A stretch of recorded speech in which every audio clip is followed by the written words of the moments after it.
JR was burned over 40% of his body, and he now travels the country speaking to vets about post-traumatic stress disorder, or PTSD. Welcome, JR. Good to see you again, buddy. And this is a topic that you were you too, man. This is a topic that you feel is very important, you're passionate about. Tell me about it. Yeah, because, it's one of those things that, as service members and as a community of service members, we've kind of taken it upon ourselves to educate the world on PTSD, those 4 letters, and that it exists, it's real. However, those 4 letters sometimes have a tendency to come back and bite us, because there's a stigma out there that every service member has PTSD, don't hire them, they're ticking time bombs, you never know when something's going to happen to them, when, reality is that these service members need to understand that, PTSD exists, it's real, the world needs to know that, but that it's not a sign of weakness to go get help, that you can absolutely go get help. I think anybody in a position that would be deployed 4 or 5 times, overseas and to see the things and to be exposed to the things that they've been exposed to would come back a little bit differently. And these service members need to understand that, you're in basic training, you're taught to be these tough Marines, sailors, airmen, and soldiers and Coast Guardsmen, whatever. But when you come home, you go back to being JR, you go back to being Tim, you go back to being Samantha or Katie or whoever it is, and there's a balance. And we need to teach these guys that, hey, you can go out there and talk to somebody, but there needs to be more mental health professionals out there willing to help our service members as well.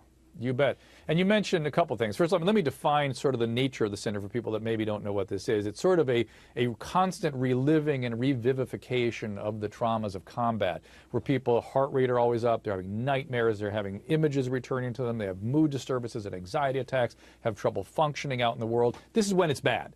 And it is treatable, and there's a certain amount of stigma associated with it, as you mentioned, JR. My understanding is a former Army Chief of Staff member has talked about removing the D, the disorder part, and just call it post-traumatic stress, so people diminish the stigma associated with this condition. Is that right?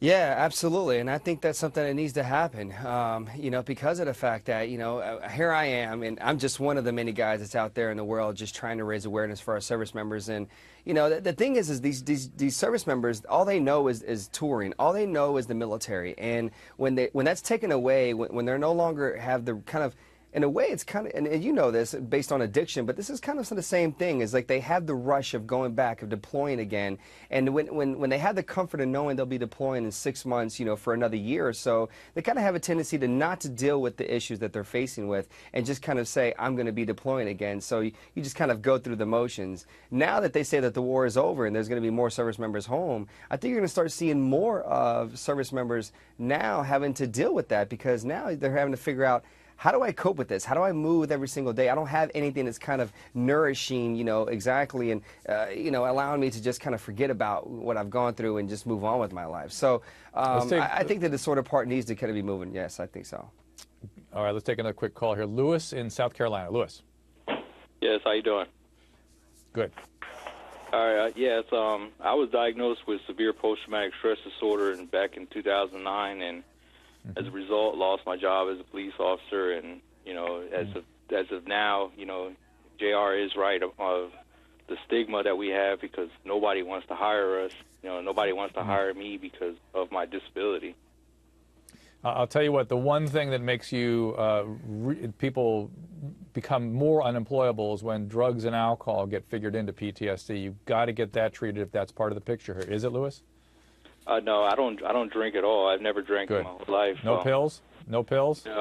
No. Good, because that's the part that really confounds all this. And before we go to break, I just want to remind people that PTSD is, again, it's a brain thing where the brain exceeds its limit to regulation. The environmental stressors, the stimuli is so profound that the brain kind of, think of it as blowing a fuse or something. Like it exceeds its capacity for regulation, and it sort of goes off rail, and then there's this syndrome that develops and can be treated. In fact, the earlier treated, the better it tends to go.